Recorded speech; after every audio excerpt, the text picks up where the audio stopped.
One of the things that we were interested in and that the city have been very interested in is people graduate from a university and they don't stay in Philadelphia. They move elsewhere. And when I first came to Temple, a lot of our students that were going on to do professional practices were moving first to New York and then to Brooklyn. And now they're staying here.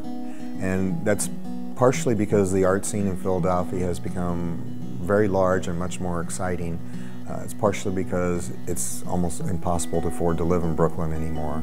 And so that became kind of one of our talking points. Whenever we were talking to people that are interested in renting a space in the building, is that here's this diverse community of artists, the diverse programming that happens in the building, possibility of seeing a lot of different shows.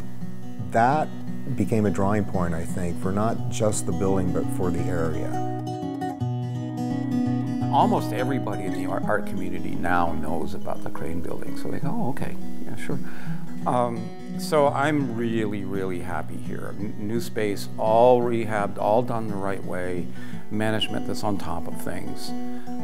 There's many, many advantages to being an artist in Philadelphia, and it is really good to have a stable, predictable, affordable space.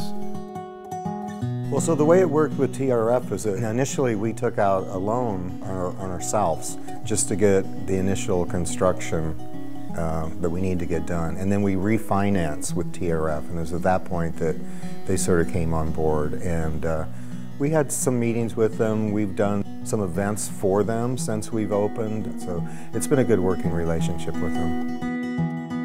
This is a very good example of a show that is in the space that has a great impact on the local community as far as programming the actual artworks that are in the space and the topics that it's addressing. It's juvenile injustice, and there's been a lot of kind of younger students that have come through to actually see this show, talk with the artists that are here.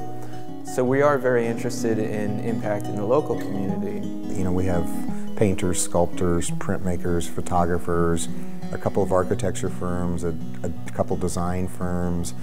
And so that kind of mix has sort of helped bring a whole range of people to us. And then, as soon as we sort of got the windows in the building and it looked like it was, a functional building and not a boarded up skeleton, the neighborhood just started changing. There were, I remember thinking, wow, there's a woman pushing a baby in a cart down the sidewalk in front of the building, whereas before you just didn't see that happening. It was very organic. We didn't sit down with a punch list of, and then it's going to become this, and then it's going to become this. It just sort of happened.